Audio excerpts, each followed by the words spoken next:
আসসালামু আলাইকুম ভাই, ইউনুস ভাই বলতেছেন? ওয়ালাইকুম আসসালাম। জি আলহামদুলিল্লাহ। ভালো আছেন ভাই? আছি, ভালো আছি। আপনি কোথা থেকে বলতেছেন?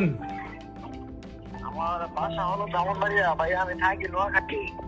থাকেন নোয়াখালী? আপনি ব্রাহ্মণবাড়িয়ার? জি জি জি। আচ্ছা আচ্ছা।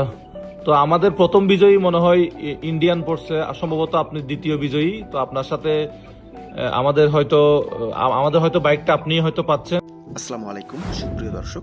সোশ্যাল মিডিয়ায় তুমুল জনপ্রিয় ইয়ামাহাঙ্গের R15 কে পেতে যাচ্ছে, এই ভিডিওতে আমরা সম্পূর্ণ ক্লিয়ারভাবে আপনাদেরকে জানাবো যে আসলে কে পাচ্ছে 6 লক্ষ টাকা দামের R15।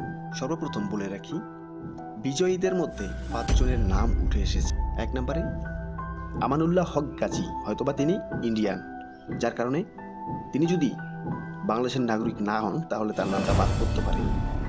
2 নম্বরে প্রিন্স, 3 নম্বরে রিফাতুল্লাহ, 4র্থতম নুরুল আলম, 5মতম শামীম।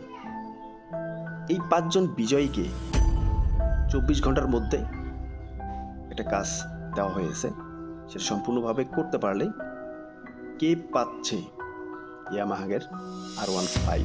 কাজটা হলো যে তাদের জিমেইল অ্যাকাউন্ট আপডেট করতে হবে। সেই জিমেইল অ্যাকাউন্টের মধ্যে তাদের ফেস দিয়ে প্রোফাইল পিকচার আপলোড। দর্শক, ফাইনালি কে পেতে যাচ্ছে R15 যদি জানতে চান তাহলে আমাদের চ্যানেলটা সাবস্ক্রাইব করে দিয়ে বেল বাটন অন করে রাখেন। অবশ্যই আমরা আপনাদেরকে জানানোর চেষ্টা করব। ধন্যবাদ।